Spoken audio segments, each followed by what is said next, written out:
Syederalun sebanyak 392 jemaah haji Aceh tergabung dalam kloter pertama sudah mendarat di Bandara Sultan Iskandar Muda pada Sabtu 28 Juni 2025 sekira pukul 7 waktu Indonesia bagian Barat.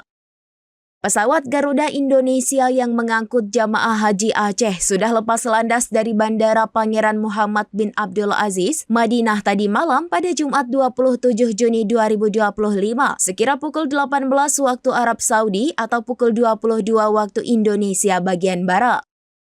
Kedatangan jamaah disambut oleh sejumlah pejabat Kanwil Kemenak Aceh di apron bandara. Ketua Petugas Penyelenggara Ibadah Haji Embarkasi Aceh Azhari saat konferensi pers Jumat kemarin mengatakan jamaah kloter pertama yang berisi 392 jamaah dijadwalkan mendarat di Bandara Sim pukul 7 waktu Indonesia bagian Barat. Karena semua jamaah kloter pertama berasal dari kota Banda Aceh, maka setelah tiba di asrama haji dan menyelesaikan pengambilan barang, jamaah langsung diserahkan kepada keluarganya masing-masing di asrama haji. Pemulangan jamaah haji Aceh akan berlangsung setiap hari, mulai hari ini hingga 9 Juli 2025 mendatang.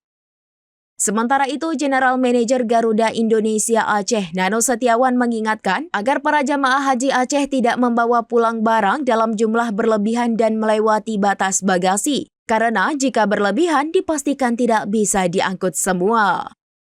Dari Banda Aceh, Henry, serambinews.com.